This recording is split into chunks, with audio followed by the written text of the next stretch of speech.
Welcome, everybody. Because there has been so much interest in this event, we're just going to wait a minute for everybody to log in. So if you can please be patient with us for the next minute, and then we'll get started very shortly. Thank you.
Hello, everyone, and good afternoon or good morning, depending on where you're joining us from. Welcome to this event, which is called Jobs and Skills in the Transition to a Net Zero Economy, which is convened by our partners in the Diversity Institute. So I am thrilled that you're joining us here today, and we have a real wonderful treat in terms of the number of speakers which will be presenting and discussing with you today. My name is Samir Khan, and I am a Senior Research and Evaluation Associate at the Future Skills Center, or FSC as we call it. So before we start, I want to begin by acknowledging that we at the Future Skills Center work, and many of us live in what is known as Dish with One Spoon territory. The Dish with One Spoon is a treaty between the Anishinaabe, Mississauga, and the Haudenosaunee peoples that bound them to share the territory and protect the land. Subsequent Indigenous nations and peoples, Europeans, and all newcomers have been invited into this treaty in the spirit of peace, friendship, and respect. So from coast to coast, we acknowledge the ancestral and unceded territory of all the Inuit, Métis, and First Nations peoples who call this land home. So some housekeeping. Please note that this session will be recorded, and a copy of the recording will be made available to all registered attendees in the following days. As well, if you would like to listen to this session in French, please click on the interpretation button, which you'll see on the bottom right of your screen, and then you can select French from there. So let me start by introducing the Future Skills Center. As some of you may be aware, FSC is an independent action research center that opened its doors in February 2019, which doesn't seem like a long time ago, but given the state of the world, maybe it does feel like a long time ago. It is funded through the Government of Canada's Future Skills Initiative, and it is made up of a consortium partnership with the Toronto Metropolitan University, formerly known as Ryerson University, the Conference Board of Canada, and Blueprint. So in 3 relatively short years, or long years, depending, as I alluded to earlier, FSC has carved out an important role in Canada's skills development ecosystem. You can see this through the more than $176 million that's been invested in innovation projects for skills development. And these projects are operating in every province and territory across the country. You can also see it in the network that we built of more than 2,000 employers and industry leaders that are supporting more than 25,000 Canadians currently to receive practical training. We are delivering insights and impact that informs a skills development agenda that we hope can help populations, regions, and sectors successfully transition to meet future labor demands. So the theme of today's event on that last note is especially important. The realities of our climate changing and becoming more volatile is hitting home every year with new troubling examples of our communities enduring extreme heat waves, droughts, massive floods, and severe storms. And so reducing our carbon pollution is not only the right thing to do to protect our planet, it's also the right thing to do to grow our workforce and to build a future of shared prosperity. Many of you will be aware that Canada's current targets for decarbonization call for the reduction of emissions by 40 to 45% below 2005 levels by 2030. And that is a pretty substantial shift. And current evidence suggests that the transition to that net zero economy is actually expected to create many new employment opportunities, both here in Canada and globally. But we also know that the impacts of this transition are going to be experienced differently and unevenly for numerous regions, populations, and sectors. So as new jobs are created and certain skills become more sought after, the labor force will need to be prepared to meet those new skill needs. And that is going to have a different implication where you are in Canada. So building our human capital is important to meet the impending race for talent and skills. It's important to ensuring that we have the capacity to embrace transitioning to a net zero economy. And it's also important that we ensure that this transition is managed in a just and equitable manner. So as we strive to fulfill these goals, it is important for all levels of government to come to the table and reinforce and expand labor and skills policies and practices. At FSC's, from our view, we and our partners have made skills for sustainable futures a strategic priority. And it's important that I highlight that this work is rooted on some vital research, some of which we will be showcasing today. But in particular, I'd like to highlight the role that the Diversity Institute played in shaping our approach along with the Smart Prosperity Institute. And you'll hear more about this, but over the course of a 2-year research project, they've utilized innovative foresight tools to explore different scenarios to get us to a net zero future. And they've also pioneered an important discussion of the implications for Canadian workers. I'd also like to highlight a report that was recently published by our partners in the Conference Board of Canada called Green Occupational Pathways, which outlines the feasibility of transitioning workers who are currently at risk of displacement to opportunities in the clean economy. Both of those are important foundations for what we're going to be talking about over the course of this call. So in response to this work, FSC is today launching its Sustainable Future Strategy, which includes a new partnership with the Smart Prosperity Institute to share knowledge and insights with opportunities to delve into specific regional opportunities and challenges. So we will continue to add to the growing knowledge advanced by our consortium partners. And as I said before, you'll hear more about these research findings shortly. Maybe just a little bit more about what FSC will be doing in the coming years. So we're committed to advancing 3 main initiatives to support Canadian policies while helping workers and employers navigate a future of a net zero economy. So they're as follows. Number 1, continuing with economic and skills research. And this is where we're continuing to examine the impact of potential real life scenarios of transitioning at a national level and at a regional level. Second, we are developing standards and frameworks with organizations supporting sustainable economic development priorities to guide workers, employers, and training providers in the development of relevant curricula. And lastly, through our innovation pilot programs, we're testing hands-on, regionally specific approaches in the field. And these range from implementing new practices to skilling and retraining and upskilling workers for future opportunities. So I encourage you to continue to engage with the work and the work of our partners and the work of the organizations that will be showcased here, and to follow us along to our next agenda item, which is our next speaker, who is John McNally from the Smart Prosperity Institute, who will be taking us through the findings and impact of research that had been commissioned through SPI and the Diversity Institute. So a little bit about John. John is the senior lead of the Clean and Resilient Growth team at the Smart Prosperity Institute, which is Canada's premier environment economy think tank.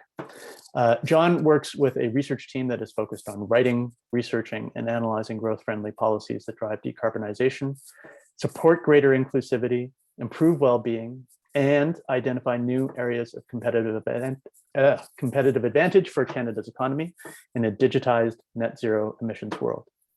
So John has previously served as an advisor, policymaker, and program lead in a range of innovation, environment, and energy and economic policy areas. So without further ado, welcome, John. Thanks, Samir. Thank you very much for having me out today, and thank you for that great introduction. So I want to say thank you to both Future Skills Center and the Diversity Institute for giving us a chance to come out and chat about our latest report and formally share the news about our exciting new partnership that Samir just did. And also a big thank you for supporting the Smart Prosperity Institute as we get a chance to share some of this exciting work on our end. I'm also looking forward to hearing the panel discussion myself. So I'm very, very excited to get a chance to come out today. So as Samir noted, my name is John McNally, and I lead the Clean and Resilient Growth team at Smart Prosperity. We focus on analyzing, researching, and designing policy solutions that advance clean growth in Canada. And for our end, we identify clean growth as economic growth or progress that drives improvements in both environmental and social outcomes. The report that I'm going to walk through today that was supported by Future Skills Center and the Diversity Institute was developed to try and better understand the impacts and implications that Canada's net zero greenhouse gas emissions targets by 2050 will have on the Canadian labor market, and in turn, how that might affect the skills needs that we could otherwise expect. But before I launch into any discussion of skills needs, I want to start off with a little bit of a discussion around kind of how the landscape around Canadian climate action has changed. And this is within the last probably 2 or 3 years, there have been a number of quite pivotal shifts that I think are really important to talk through when we have discussions about what the way the climate policy is sort of occurring in Canada. So Canada within the last 2 or 3 years has changed fairly dramatically. We now have multiple quite ambitious targets. We have policies that are capable of getting us there, at least for the 2030 target that have been released by the federal government. There is largely widespread support for taking action that is actually occurring on a cross-partisan basis. There are a number of provinces that are currently run by conservative premiers that do have climate policy in place. And on top of that, to the best of its ability, the Canadian government, the federal government, has actually built in a mechanism to be able to hold the government accountable for not necessarily meeting its goals. One is that the 2050 net zero greenhouse gas emissions target has been formally legislated. And the other one is that there are multiple opportunities for check-ins for meeting regular 5-year GHG targets. So in practice, what this means is that all of the large recent victories for the climate movement that have otherwise occurred, we not only have a national carbon price in place, but additionally, it's been deemed constitutional by the Supreme Court of Canada. Low carbon infrastructure and clean technology are increasingly and rightly recognized as powerful engines for economic growth and job creation. Again, we have a national legislated net zero greenhouse gas emissions to target out by 2050. These are all very real steps. It is not perfect. Nothing is perfect. But it is undoubtedly progress from where we were at 2 or 3 years ago. And it's a level of ambition higher than I think some of what we had otherwise seen before. Now, in terms of what this means for workforce discussions, what it allows us to shift the conversation to, and this is an oversimplification, but I think it's a useful one. It allows us to change the conversation to, we really need to do something about this, to, okay, now we have all these policies. How exactly are we going to do something about this? And what that means in practice is there's a host of new questions that we are still trying to sort through in Canadian society and in the economy. One of the big ones is we are still, Canadian industry really needs to figure out which opportunities are going to position it best for success over the long run as the world, not just Canada, but the world moves towards low carbon and clean growth markets. Another really significant one is that existing Canadian sectors are likely to undergo a bit of a shift. We'll chat about what some of that could look like in this report to net zero, and there'll be a need for supports for specific industries. And finally, the topic of today's chat, education and training bodies responsible for equipping the workforce with the knowledge and skills needed need to better understand the impacts of what transitioning to net zero is going to mean for not only them and their own training programs, but the workforce more broadly. So in order to kind of take this discussion and try and center it around some of the challenges that this raises for the workforce specifically, the first point is, what questions do we need to better understand? What questions do we need to answer if we want to better understand what these changes might mean? So for starters, how will different sectors and different occupations be affected by the transition to net zero greenhouse gas emissions by 2050? The annoying academic answer is that it depends. And truthfully, what it depends on is the way we reach net zero. In large part, there are a host of different technologies and process changes and shifts in market demand that are very much going to influence the way that Canada could decarbonize in this case. And they are ultimately what is going to shape the pathway or trajectory that the country is going to take in trying to reach net zero emissions. Maybe Canada keeps the existing carbon price and it continues to climb. Maybe the country or certain provinces choose to focus more on reductions from specific sectors, like the building sector or steel manufacturing, as two hypothetical examples. Maybe Canada develops an enormous industry in biofuels or hydrogen, and we end up exporting a lot of that, or maybe we end up using a fair bit of it domestically. Maybe Canada does all of these things. Maybe we do some of them and we use carbon offsets more. And carbon offsets are a mechanism, just to clarify definitions, through which you can effectively pay someone else to mitigate emissions for what you have already emitted. So on paper, you end up not sort of emitting at all. Depending on what trajectory gets taken, and ultimately we can't know how this will occur in advance, the impacts of these particular shifts and which technologies are adopted and which ones are more accessible and affordable in particular provinces and industries, which companies are best positioned to thrive, and which sectors get the supports that are needed to help them sort of transition and thrive into the future. All of those things will have enormous impacts on the workforce and the skills that the workforce needs to be able to not only thrive within this net zero future, but also actively build it. Because that's a huge factor that ultimately needs to be sort of discussed a fair bit within these, is that Canada's net zero future is ultimately going to be built and installed and maintained and implemented by the folks who happen to live here and are able to fill these jobs to physically build out these projects. So for us, it's really important to be able to understand how some of these changes might impact the labor force, while simultaneously recognizing that there is a lot of uncertainty as to how exactly this net zero pathway might unfold. And so the question to us becomes, how can we, as researchers, generate insights into job creation and skills needs while still acknowledging this uncertainty in an effort that tries to do this in a way that can be useful for workforce planning? So one of the ways in which you can address this challenge, and the report that I'm here to chat a bit about today has chosen to do so, is through developing a foresight exercise. Now, foresight exercises are a specific research technique that effectively, the technical term is that they're pretty cool. And what they allow us to do is think about multiple futures in a way that helps us develop a deeper understanding about how change might happen and affect the world around us. So the main difference, I think, between forecasting and foresight is that forecasting is you try and predict what the future is going to look like. Foresight is you predict a number of different futures and then try and understand what are some similarities between them, what are changes that occur in one versus another, and how are different sectors, workers, communities, human beings impacted by some of these changes that exist. So for us, we felt that it would be useful in this work to try and wrap our heads a little bit around conducting a foresight exercise for reaching net zero greenhouse gas emissions in Canada by 2050. So we undertook a scenario modeling exercise, working with the good folks at Navius Research, who do a lot of the net zero modeling that's been seen in really high profile reports put out by folks like the Canadian Climate Institute. And for us, we wanted to draw upon a range of available technologies and potential choices in an effort to try and capture a broad array of options within these different scenarios that we wanted to put forward.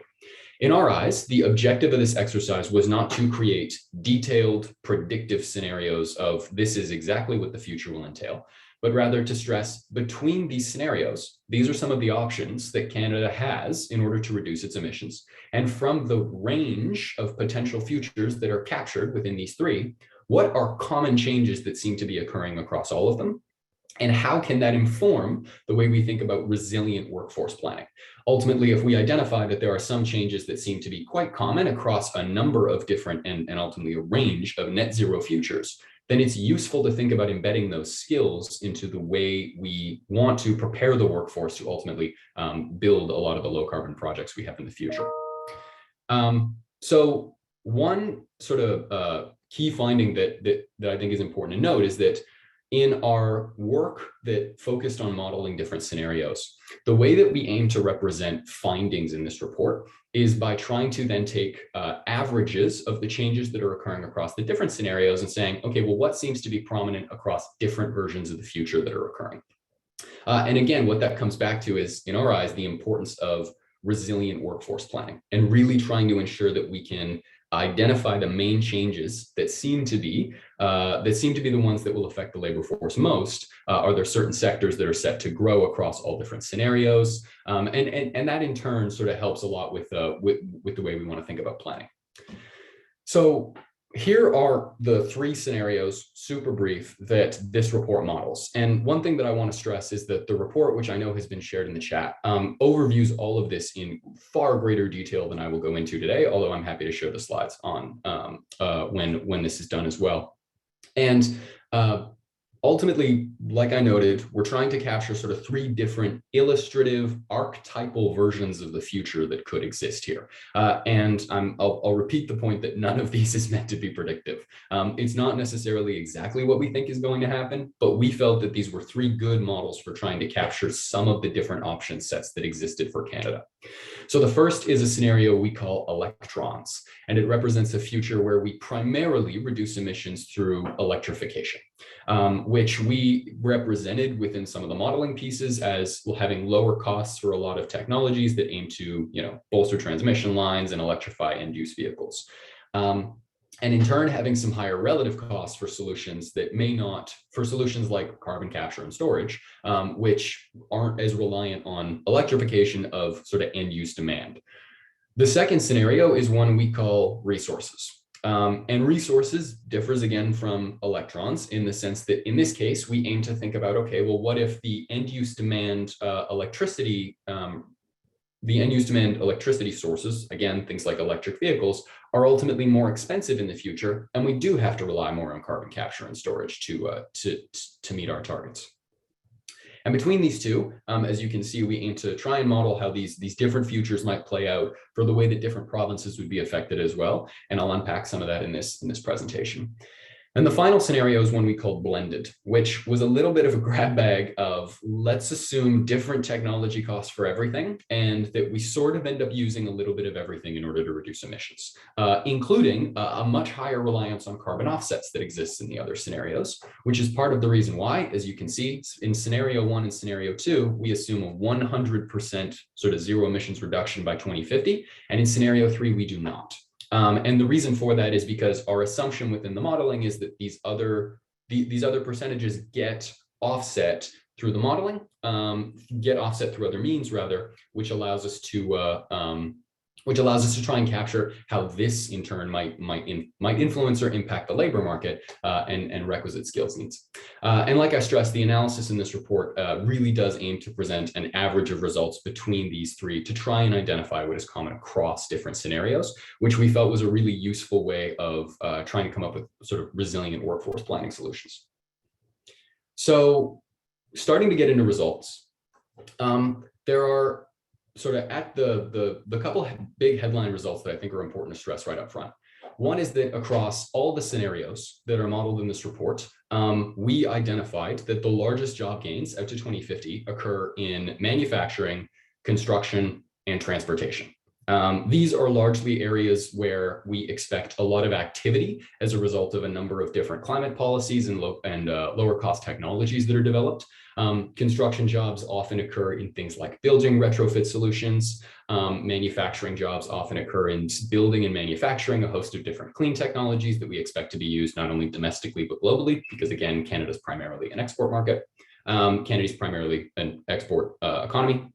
And in the transportation sector, a number of those jobs also relate to not only like driving vehicles, but also occasionally building some of them. And then I also wanted to show here that within these three scenarios, there is definitely variance between different sectors for where a lot of these jobs get created. And again, all of these figures are contained in the report in greater detail with explanations. You are welcome to go through and sort of read through those if you want a little more context around any of these specific figures. And there's a couple key points that I think are important to note. One is that there's a host of sectors where we do expect to see job growth, new and emerging sectors, things like low greenhouse gas emissions energy, which is sort of a bit of a catch-all sector that includes technologies like biofuels, and carbon capture and storage are all expected to see job gains out to 2050. And overall, I think from this chart, what you can see is that there's gains and losses associated with different sectors nationally. But another key thing to note is that some of these scenarios that ultimately feature larger job losses also quite notably feature very prominent job gains. And part of what that aims to represent is the fact that in certain areas where different technologies are used to greater effect, what you end up with is just more transition between specific jobs and specific occupations within the labor market. There are going to be some sectors where we expect more growth, and ultimately where those workers might come from could be from some of the industries where growth is not otherwise expected to be as robust. As you can see from this chart, there are different scenarios where that is otherwise occurring.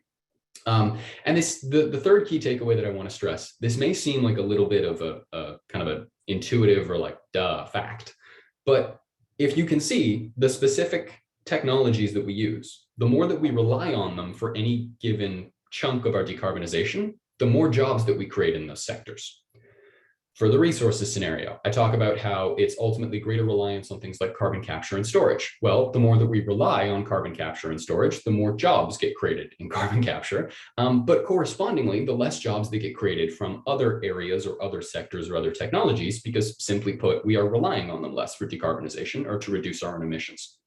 Again, I know that sounds intuitive, but ultimately what a lot of these results show us is that decarbonization is actually likely to prove quite a robust job creator in a number of key sectors. And the kinds of jobs that get created across different scenarios are going to vary as a result of the choices we make.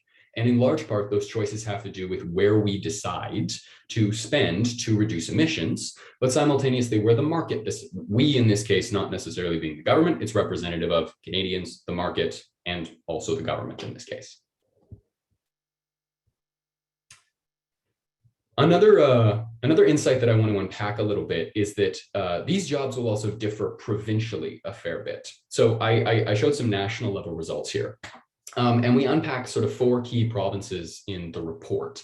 But notably, I want to sort of contrast 2 here that tend to get a lot of focus within climate discussions, which are Ontario and Alberta, to show a little bit how the trajectories out to net zero could differ across a few different scenarios. And one of the immediate point that I think jumps out is that the biggest differences are, frankly, that they just have a different makeup of industries that happen to exist. So naturally, the industries like manufacturing and construction and transportation, where I talked about there being more expected job growth, are likely to see higher levels of job growth in provinces where, you know, Ontario has a lot of manufacturing. It makes sense there would be a lot of job growth that happen to exist there, although obviously there is a fair bit in Alberta as well. And so there's one other point that I think is important to stress here, which is that in taking a look at this, one of the key findings that jumped out to us is that there was not a single scenario within these 2 that featured more job losses than job gains. And that's quite notable because I think ultimately what it shows is that across the different ways that Canada might be able to meet net zero, this represents a positive economic opportunity. And our success in capturing the economic benefits that come from this and creating the jobs are ultimately going to depend on our national ability to shift capital and workers from one opportunity to the other, to the spaces where we do expect job gains to be had, based on market trends and policy direction, which is going to be a big differentiator between whether we are able to realize these economic opportunities or not. Because ultimately it's, again, I'll come back to that skills piece. It's really important that workers have the core skills that are needed in order to like fill these jobs and take advantage of these core opportunities. So the way that we aim to try and understand the skills needs associated with some of these workforce changes is by taking a look at some of the skills that are codified in a standard taxonomy called the ONET. And if you'll forgive a brief foray into talking a little bit about methodology, I promise it'll be quick. But we aim to try and take this standard set of skills that existed to try and identify where workers were at today, and then compare that standard set across a few different pathways. Because in our eyes, what we most readily wanted to understand was how skills demand and skills needs were going to change. across different pathways. And for us, what that allowed us to do is take a look at how some of these generic skills might shift a little bit over time. And this is really useful as an approach to help determine difference between different scenarios, which again is part of what this Foresight exercise aimed to uncover. But obviously it does have some limitations. And one of the big ones is that it focuses quite notably on the skills themselves, not necessarily how they are applied or how they are deployed. And the example that I have on this slide in terms of that distinction is that an engineer who works at a wind farm, a wind turbine farm, essentially, versus a farm with solar panels, both of those individuals will need complex problem solving and critical thinking as a skill. But the way in which they get applied to solving different problems on the job is going to differ based on the specific challenges that get encountered in those roles.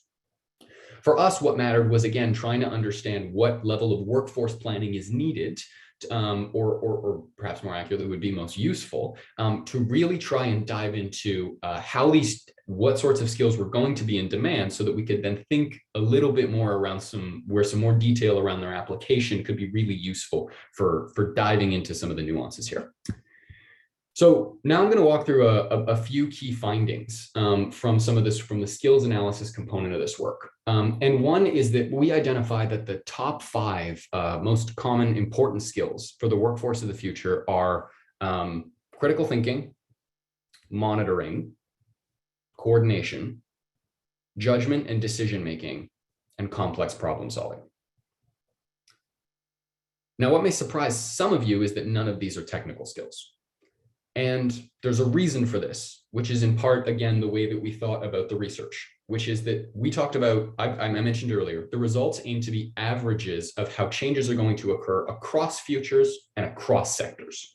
So what jumped out at us as the most important skills are the ones that are going to be commonly shared across all industries in different versions of the future.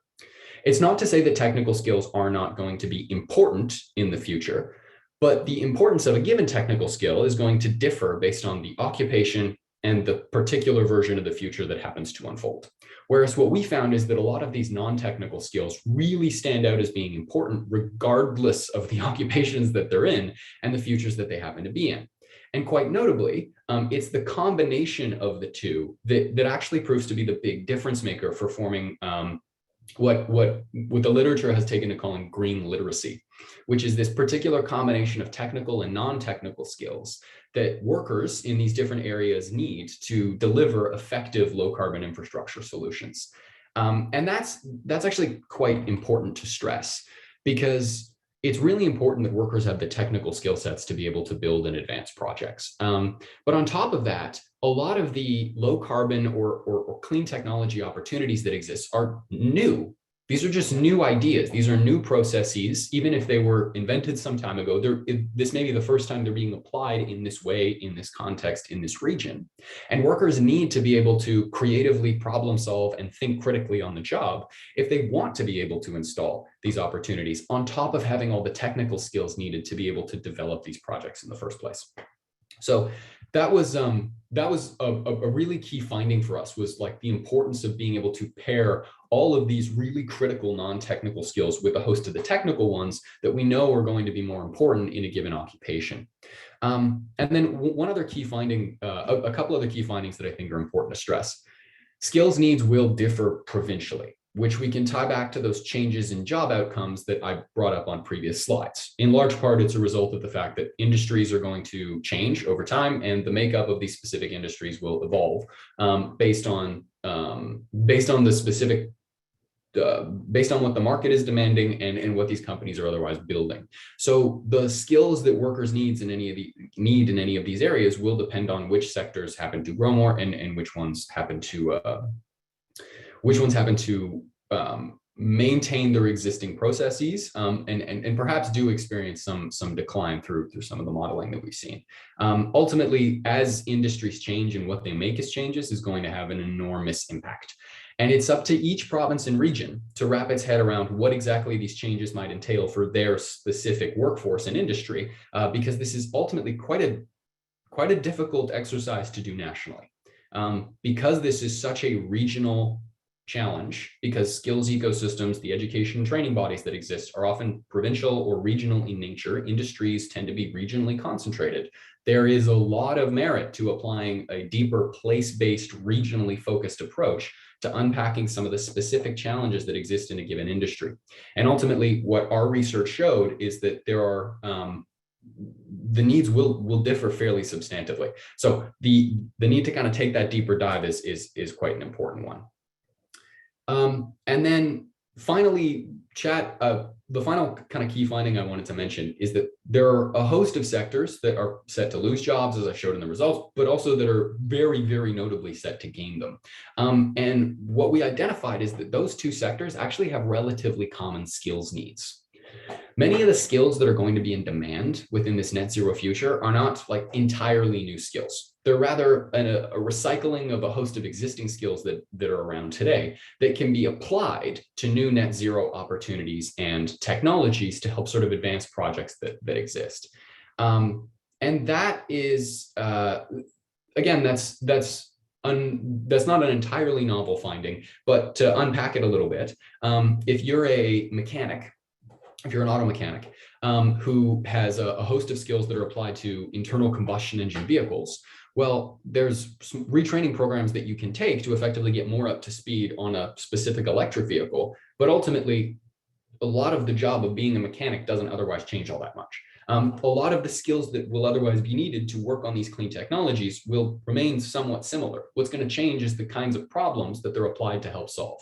And so retraining programs that can help target the ways in which the existing skills actually need to be applied to solve new challenges are a really useful tool in this case, because it shows that it's not necessarily about fulsome career changes. People can choose to do those, obviously, but it's not necessarily about fulsome career changes. It's more so about trying to identify the specific areas where skills needs do differ a little bit, and then developing programs or developing programs or policies that can help really sort of draw folks in a specific direction where we can target those gaps.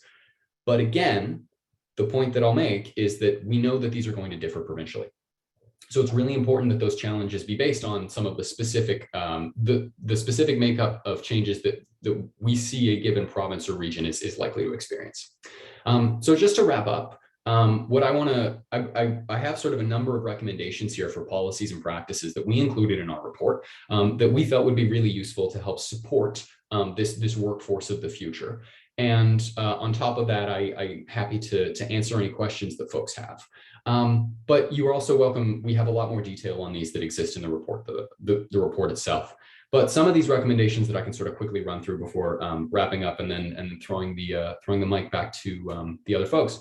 The first is we think it's really important to put together skills databases and platforms that help educational institutions identify like core skills needs that are going to be in demand, but also that help connect workers with an understanding of which skills might be most useful for them to get retrainings to take advantage of some of these low carbon job opportunities.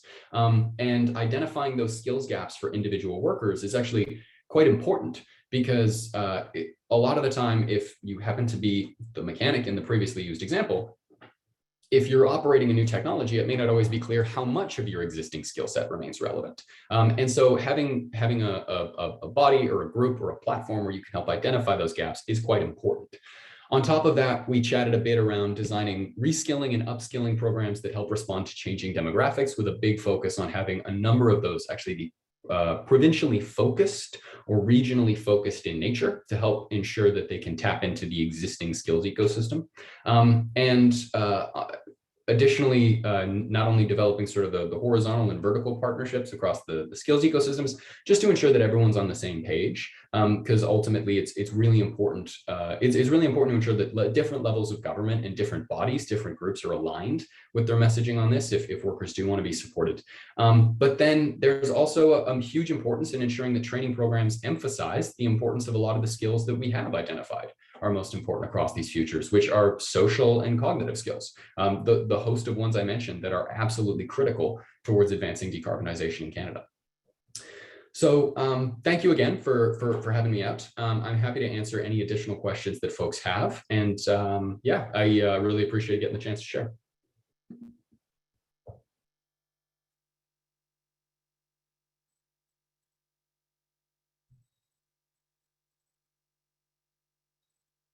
Thanks so much, John. That was terrific. And there are a few questions in emerging in the chat that maybe we'll come back to in the um, Q&A session, or you can also choose to answer those one-on-one if you wish while we go into the next segment. So my name is Wendy Sukier, and I'm the academic research lead for the Future Skills Center, as well as the founder of the Diversity Institute, where I lead a number of different initiatives. And we were really excited about this project from a number of vantage points.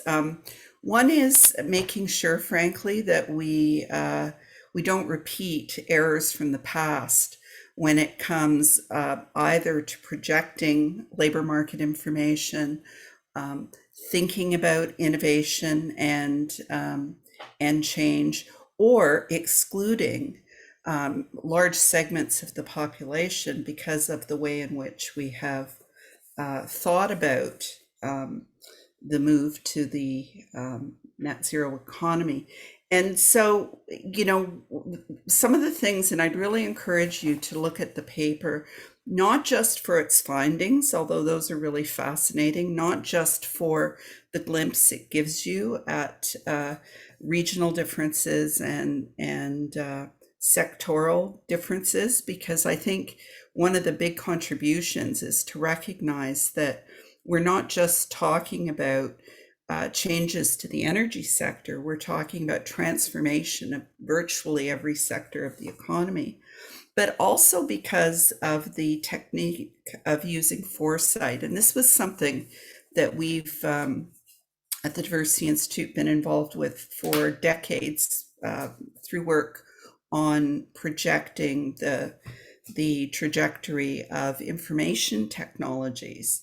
And it became very clear to us that when we look at the emergence of green jobs and green skills, even more than the shift to digitization and the transformation that is being wrought by digital technologies, that public policy and decisions that we make have a huge impact on the trajectory of green jobs. So the foresight technique was, in our view, a very important contribution this paper made. The other thing that is becoming increasingly obvious, I think, is beyond what is self-evident. We only have one planet, we need to protect it.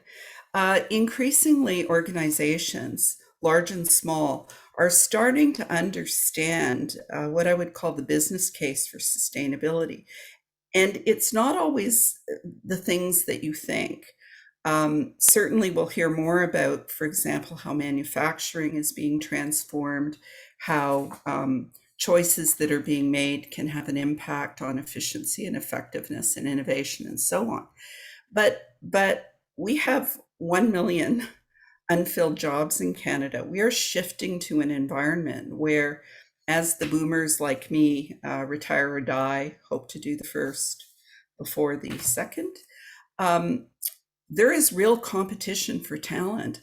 And we know that younger people, in particular, are making decisions about where to work and what to do based on issues like sustainability or things like diversity and inclusion. And so one of the big drivers for organizations thinking about the transition to net zero in different ways really does also have to do with their ability to attract and retain skilled talent. And that, of course, also links to our focus on diversity and inclusion and really wanting to avoid some of the errors of the past where innovation and entrepreneurship were very much tied to STEM and STEM alone, and where there was not a real understanding that if you have no adoption, if you have no behavior change, if you have no organizational change,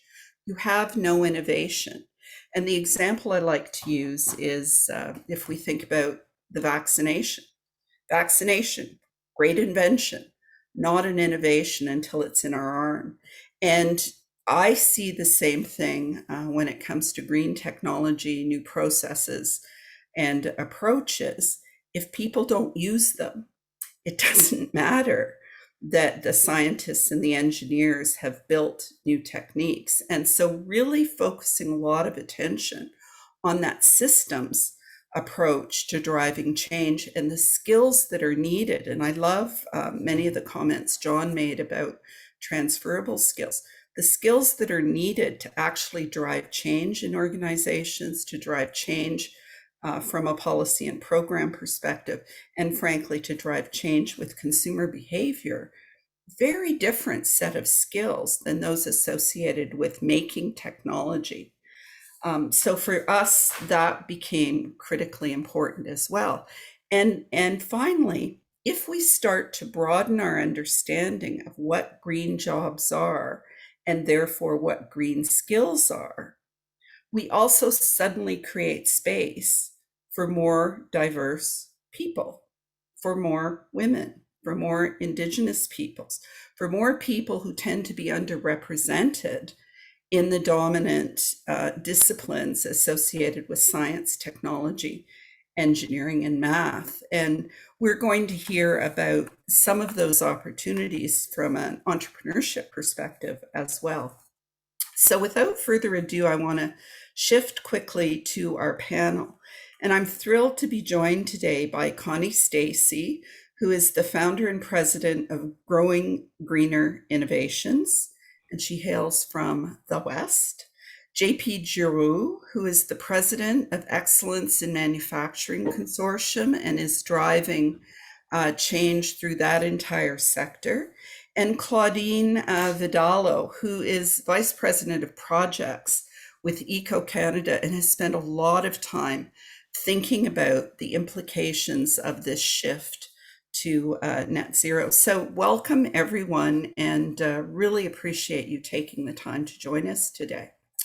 I'm going to start with you, Claudine, because I know that you've thought about this from a systems perspective. You've been looking at the data, and I wonder how the results of this study align with work that you've been doing, and if you can share some of your insights and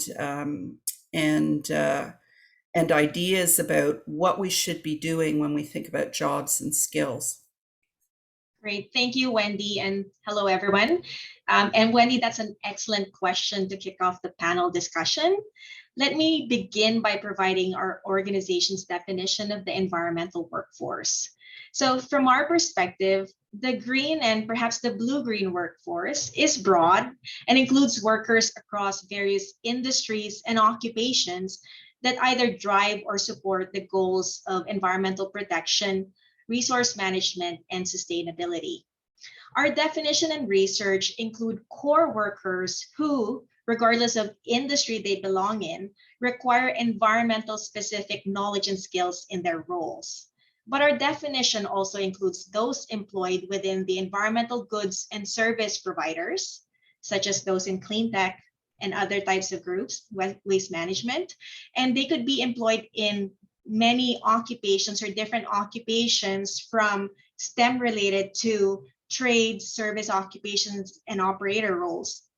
But at the end of the day, they could require or not require environmental specific competencies, but they support the overall goals of the organization, which is to deliver goods and services that are environmental in nature.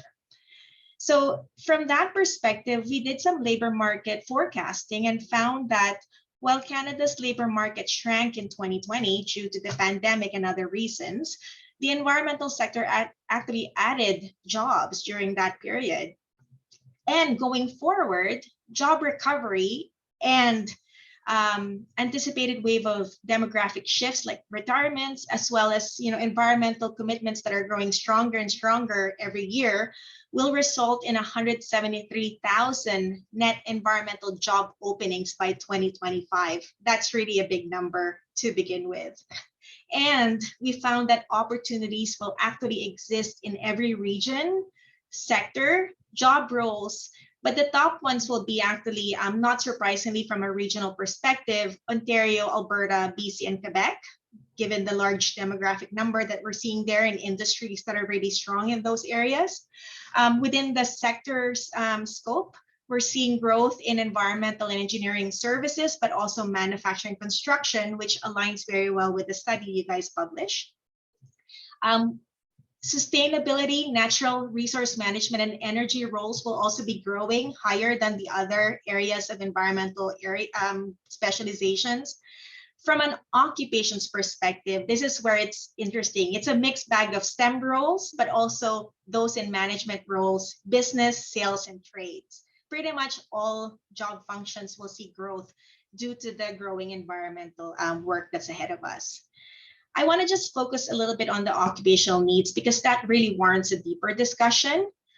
We've seen commitments towards ESG and global reporting, net zero, clean tech and energy diversification, even the sustainable blue economy, areas around that, and other green commitments will really put a heavy reliance on STEM roles, such as energy auditors, sustainability advisors, engineers, and technology experts, and this will exist across all industries as mentioned. We also will see jobs emerge within distinct specializations such as waste auditing and renewable energy engineering.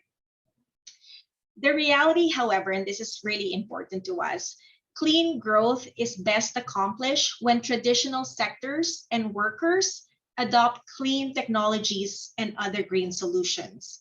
So for many individuals, this really means that they will have to add new skills or experiences to their current roles or take a new one altogether. And it is because of this that the demand for green literacy and encouraging a sustainability mindset, along with softer skills like collaboration, problem solving, and digital skills are increasing at a rapid pace.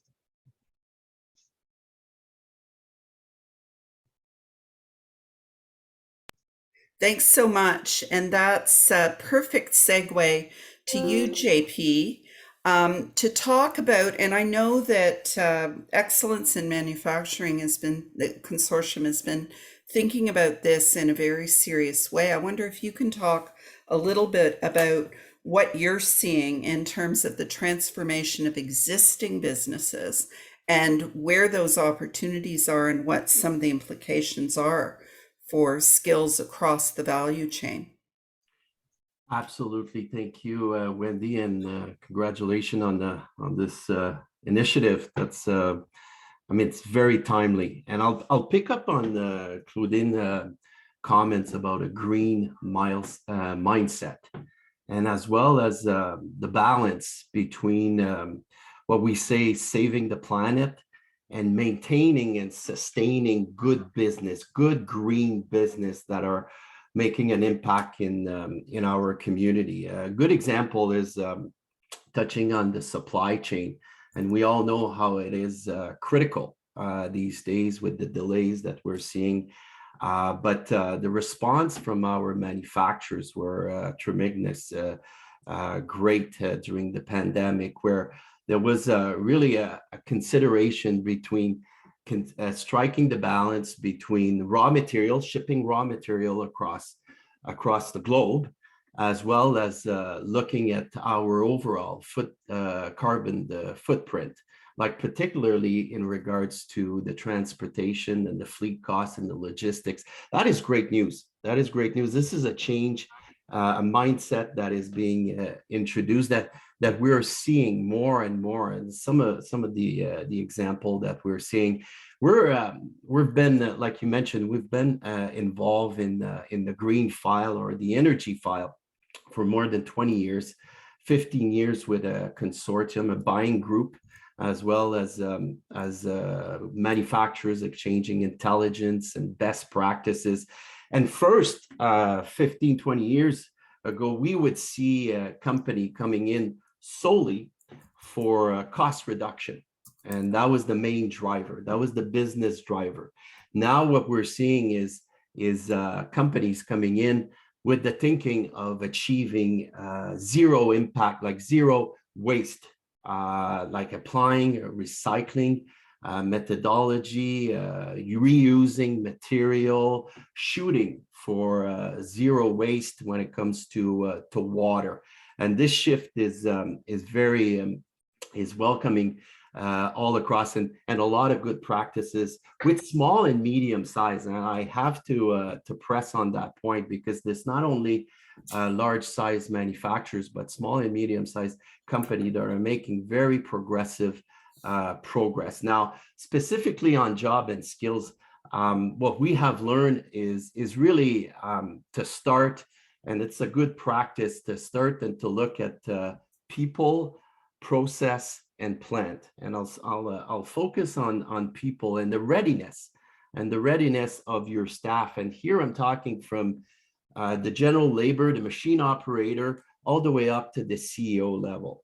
And that's the change, that's the culture that needs to be tackled at the organizational level, whether you're small and medium or large, and looking at how you actually are putting people in place or team in place to listen, to learn, to benchmark yourself, to monitor. John was talking about monitoring. That's a key skill when it comes to green skill, like the ability to transform an action into monetarize impact, financial impact, legal impact, accounting impact, and obviously performance impact. So skills that we're seeing, and we've been working on skills for manufacturing for many years, like problem solving. Again, this is not going to disappear. This is so central. But you get into research and design skills. We're seeing a lot of progress on that front. Creativity, project management. Everything is being a project. When it comes to green manufacturing, we jump into a firm and we see a number of projects. So there's a list of projects, and a lot of them are green or adopting technology, lean manufacturing. Like there is a say for adopting 4.0 technology, that if you don't do your homework on your own, knowing your own process before or after, and knowing how lean can make some benefit to your overall operation, you will not be able to do successful implementation of new technology, new equipment, and it's the same thing for assessing legacy technology. Now, on the processes, the systems, like how do we go about changing our own system, old system that are no longer working and are no longer in time. Like we see a lot of good benefit on scheduling fleets, for instance.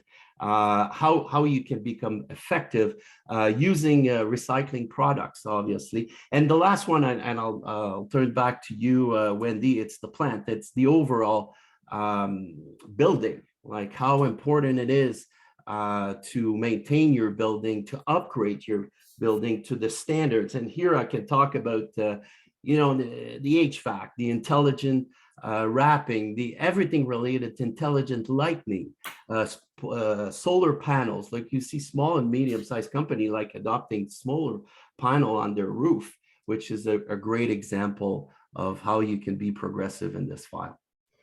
It's so interesting because one of the real opportunities I see is better documenting best practices because there's so many now. The transitions in terms of more energy efficient buildings, the shift, you mentioned fleet management. We're also seeing more and more organizations shift to electric or hybrid vehicles in their fleets, which is transformational. Now you mentioned digging in to processes and actually re-engineering processes to eliminate waste, to use new recycled materials, and so on and so on and so on. There's just so much potentially to unpack there. And, a lot of the attention has been first on the sort of energy green tech sector. Now we're starting to talk about mainstreaming this across existing industries, which is huge.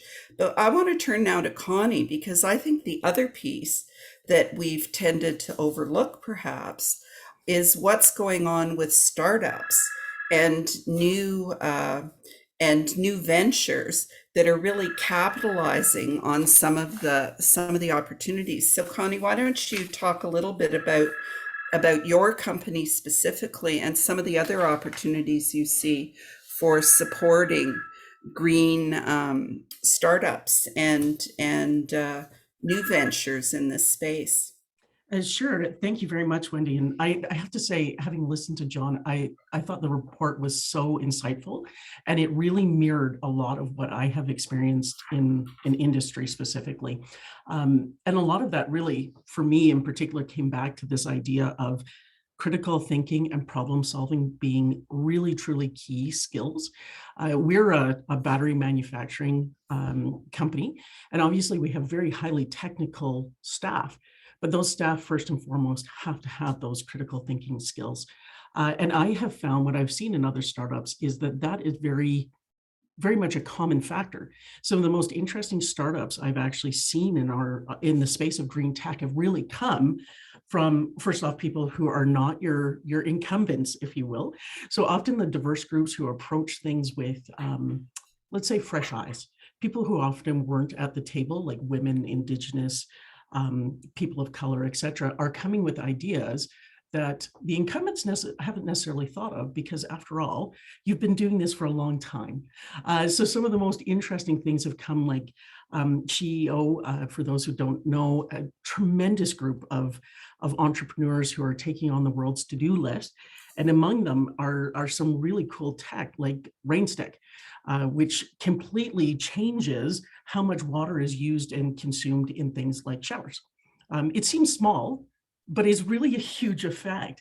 And that's a woman-led venture. And likewise, in my own industry, when I look at how we look at the extraction and refinement of lithium, there's tremendous technology being developed by women-led entrepreneurs. And one of the things I think that is a little bit tricky here is we often, and this is something I'm a big supporter of. Recently, just a couple of weeks ago, the city was having a small round table of leaders in green tech talking about how we move forward. And one of the things I thought was really important was how we talked about needing a coalition for energy transition. It's not a silver bullet. There's not one piece of tech that will solve all of these things. It's and. It's not or, it's and. What I found a little bit unfortunate was that it's still the same incumbents that are primarily at these tables. And this is something we have to look at expanding, because we have seen again and again, and studies across all sorts of different industries have shown that diverse thinking and diverse groups will often come up with the most interesting and the most viable solutions. In fact, the first study I heard reference to was by the CEO of Cummins, which is not exactly where you would expect somebody to be talking about diversity, as in diesel engines. But there he was up there talking about how studies have shown that providing diverse thoughts to a group will actually create better outcomes. So I think that there's just a tremendous opportunity economically. I mean, quite frankly, I think Canada is incredibly well positioned with moving forward in a green economy. I think the opportunities are just astronomical. If anything, I'd say that John is being cautious in some of those statements, because if we play our cards right, the opportunities are endless. And Connie, I want to build off what you said, because there is a bit of a contradiction, I would say, on the one hand, Canada committing to net zero, and the other hand, the kinds of metrics that it tends to apply, for example, to its investments in entrepreneurship, which are always tied to commercialization, growth, export, job creation, all of which are important. But why wouldn't we be doing what CEO does, which is also asking questions about what are the implications for the Sustainable Development Goals? And my argument would be that every government dollar that is being spent, if we're serious about moving to net zero, has to have that lens, not just growth. And increasingly, there are others who I think share that perspective. So thanks. We'll come back to you in a sec. Claudine, I wonder if you can talk a bit about eco-specific strategies and some of the programming and approaches you've been taking to reskilling and upskilling. And I know eco has a particular commitment around ensuring that Indigenous peoples are included in your work. You're muted. I knew I did the grave sin and haven't learned from the last 3 years. But thank you so much for the opportunity to, in some ways, toot our horns, but also call for a need for greater collaboration, which I think is what really needs to happen. Let me start by saying our vision at Eco Canada is to build the world's leading environmental workforce right here in Canada. But we recognize that we cannot do this alone. So our approach really is to rely on strategic partnerships with industry, governments, academia, and practitioners. And our programs and services that we develop, by the sector for the workforce hit really every touch point. So we offer educational development work, certification, soft skills training, and many other types of workforce development programs. But alongside that, we also offer employment programs, HR services, and where I represent is the labor market insights, the data and insights we produce. Our approach really is thinking about it as a lifelong learning and offering all the end-to-end supports possible so that we can really develop a multidisciplinary and highly competent workforce, which is really what the labor market is demanding nowadays. I mentioned earlier that the green growth will result in opportunities across different industries, regions, and specializations, and really workers from all walks of life. Sadly, the population of the environmental workforce is not as diverse as the overall Canadian economy. So there's work to do in terms of extending outreach for youth, women, newcomers, visible minorities, Indigenous peoples, people with disabilities, and other equity-deserving groups. So what really needs to happen is a recognition that they offer skills and talent that we could tap into. And for these reasons, we have introduced several initiatives to provide additional supports for these equity deserving groups. We have programs that are built around immigrant bridging. We also, as you mentioned, have a lot of work around Indigenous-led training. And so we call that our BEAR program. But also one of the important things is recognizing that as much as we're underrepresented in these areas, they're very much more underrepresented in leadership and management occupations. So one of the other programs we just started is Women in Leadership in Environmental and Engineering Consulting Roles. We really hope that these initiatives will help ensure that really no worker is left behind as Canada transitions to a net zero economy. And again, thanks for letting me promote what we do at Eco Canada, and hope everybody gets in touch to see how you can participate and contribute to these initiatives.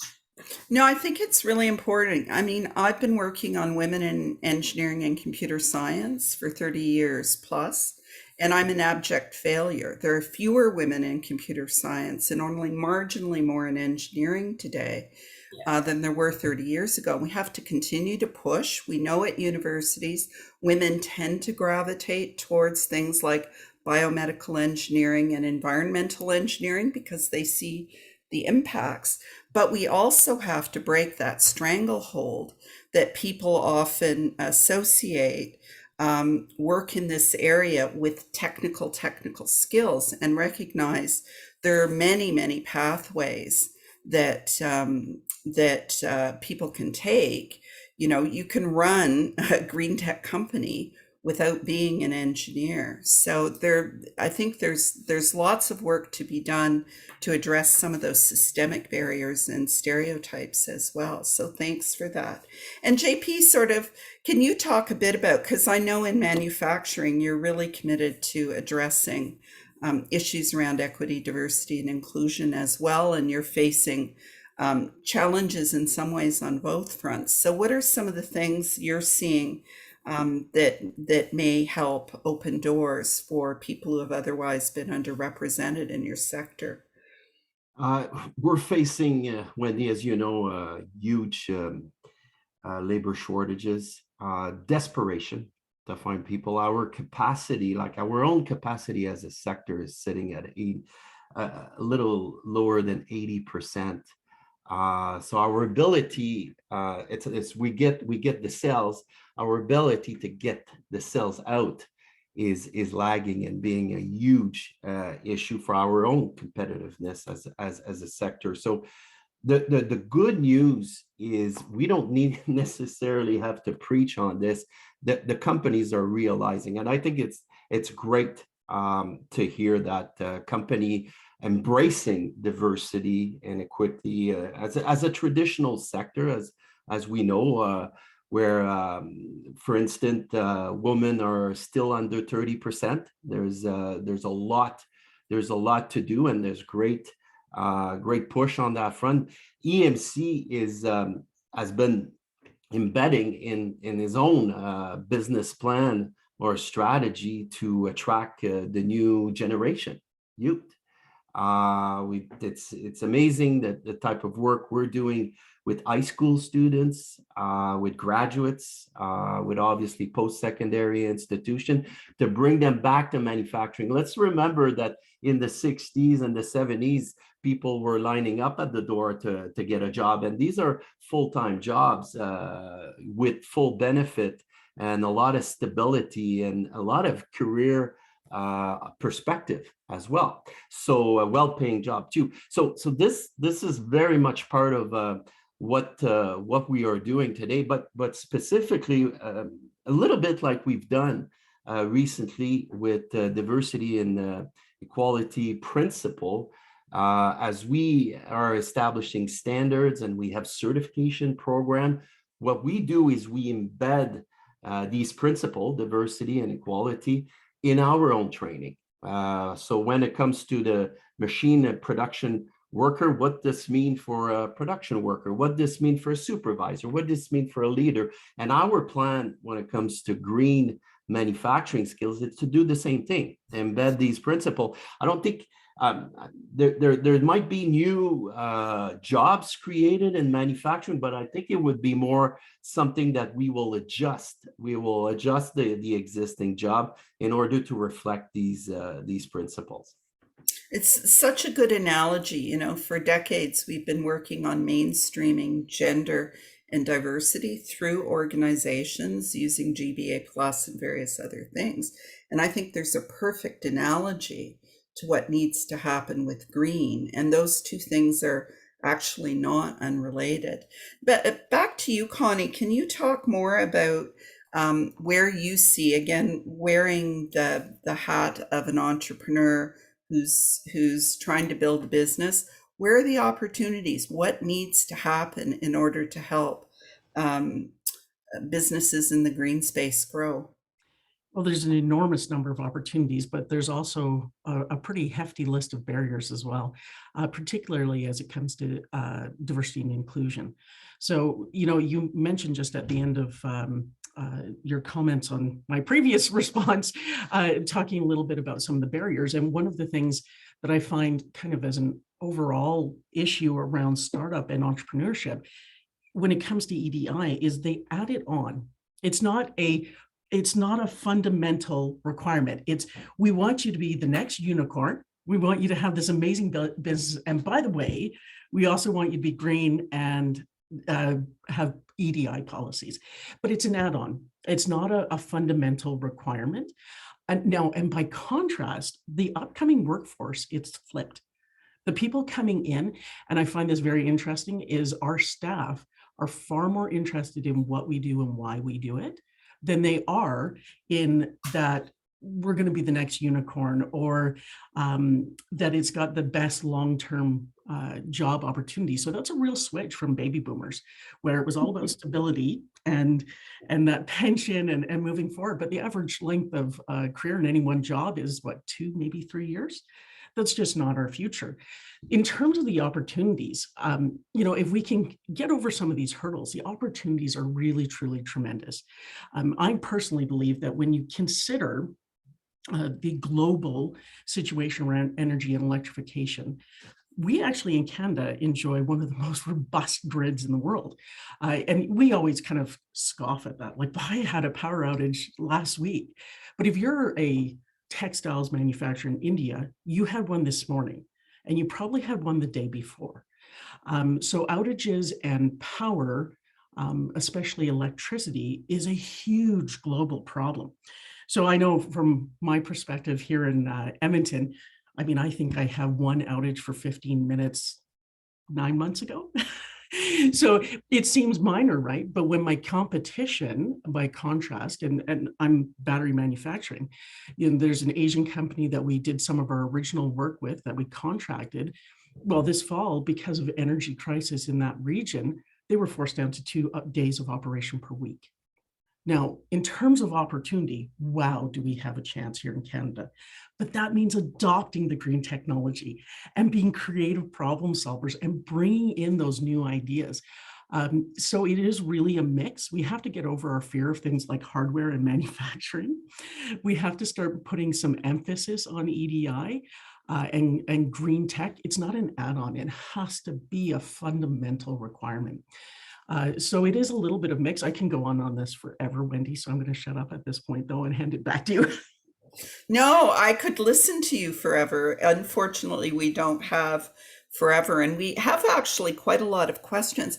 I'm going to ask Samir and John if they want to put their cameras back on, and my colleague Sabine will join me in case there are any questions en français.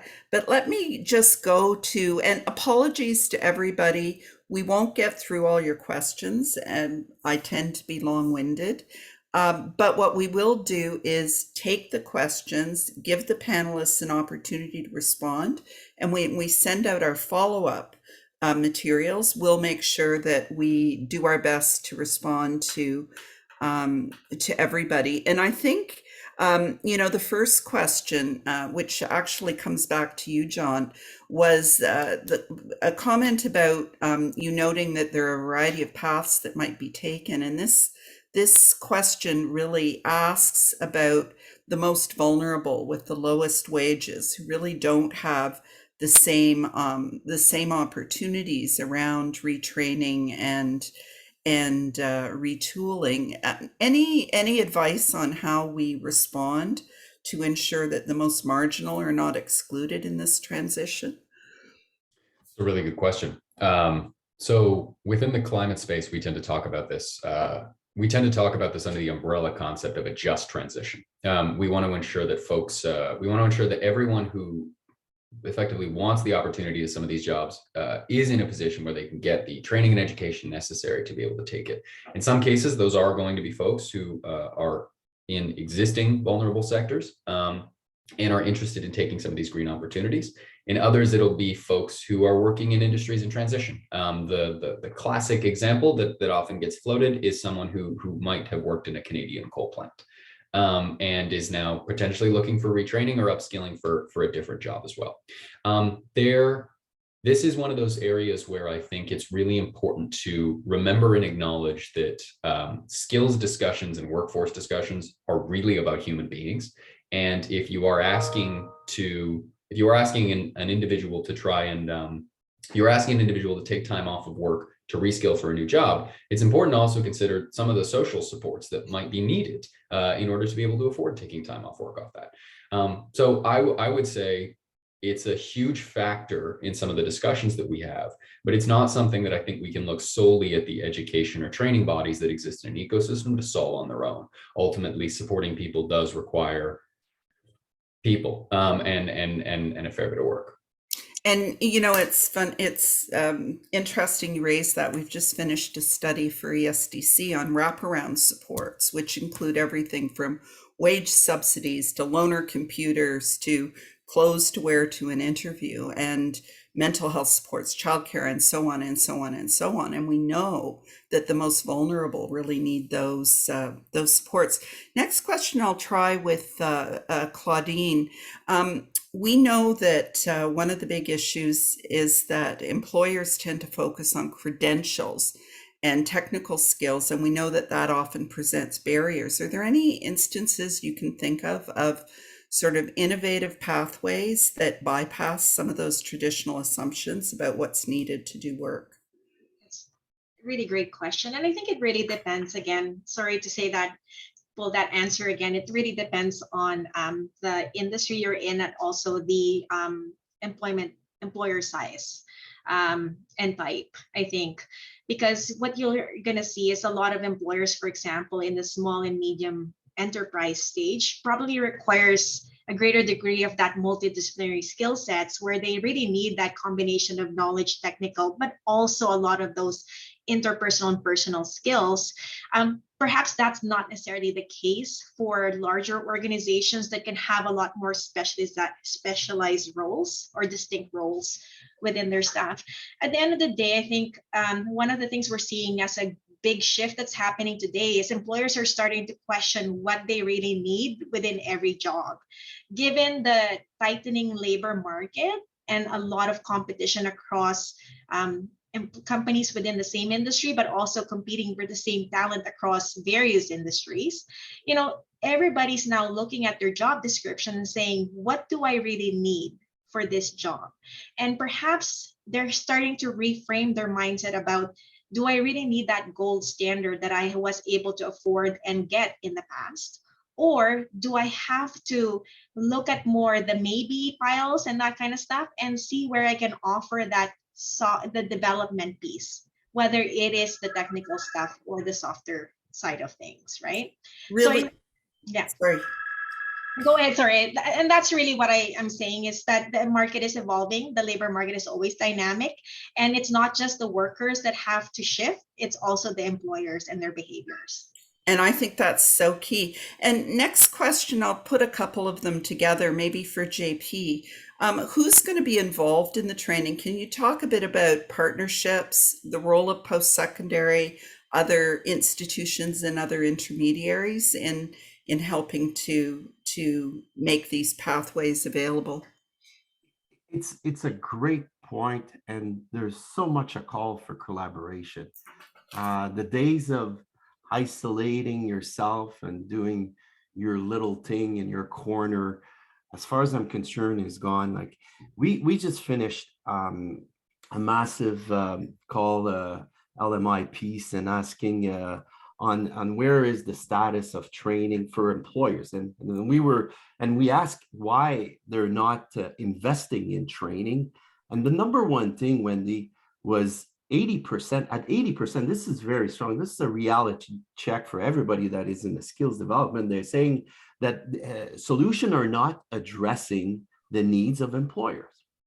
Okay, so it speaks to everybody, like sectorial groups such as EMC, but colleges and university that are not aligned with the needs of employers. And just like Claudine just mentioned, we have to be very practical with this, and it's kind of a mindset of what is needed today and for the future. The yesterday story is over, and trying to work in collaboration and bring these needs to the partners who have capacity in workplace learning. We're not talking about school here, colleges and the students, but the workers that are actually currently working and work together to solve these issues. And that's the only way. I know it sounds maybe a little too simplistic, but that's the work that needs to happen between employers, obviously, sectorial group, and post-secondary institution, including high schools, to solve this problem. Another question, a couple of questions have come up to ask specifically about opportunities for older workers and opportunities for newcomers. I wonder if anybody on the call wants to talk about specific approaches for those two populations. I could speak to the new workers and the new Canadian,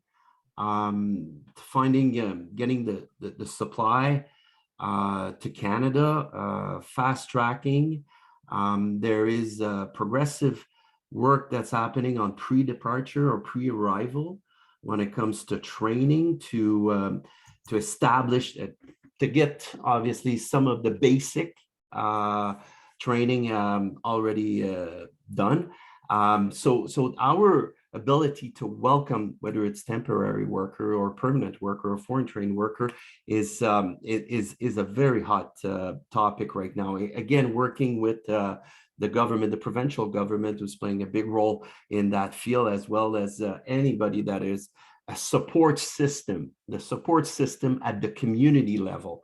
And I could speak so highly about the YMCA of this world and these community groups that are welcoming these individuals and assuring a transition. And employers are now being much more sensitive on that front. And I think that's the timing is much better on that front. For older worker, I mean, if we can find them, we will bring them back. Well, that's for sure. The only thing that we're seeing is a lot of them are kind of leaving the workplace. Not sure for enjoying their new project, which is retirement, or possibly coming back as a part-time worker. So the ability for companies to welcome part-time job. Again, this is, in manufacturing, we're not designed that way. We're designed for full-time job. So we're having a lot of conversation with employers to be more flexible in their practices for part-time jobs.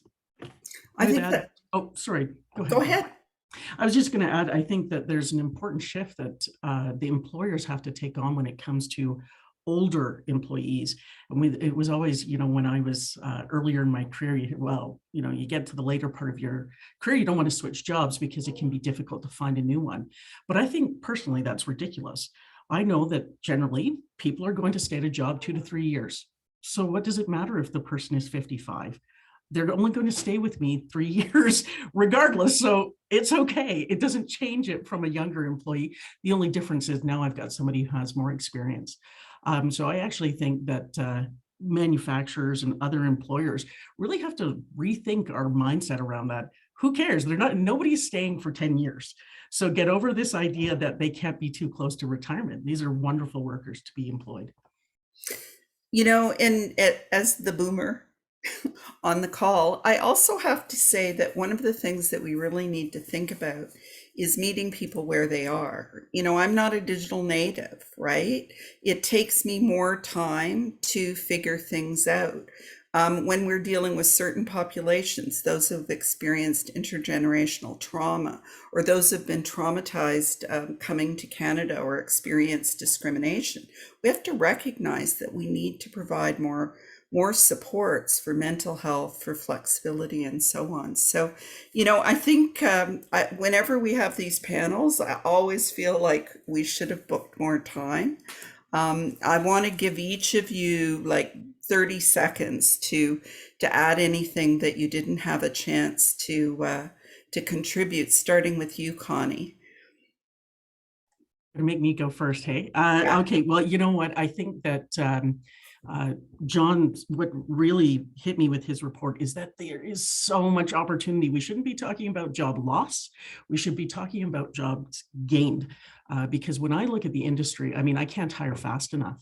And it's true across the board for a lot of the groups that I work with. We just have to change where we're looking and some of our expectations, but the opportunity is enormous. Thank you. JP? Yes.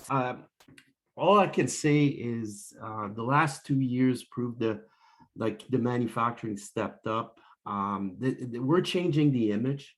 The famous icon with the pollution going up is behind us. You step into a manufacturing plant today, is as clean as anybody's house floor, and it's a very dynamic industry. It's vibrant.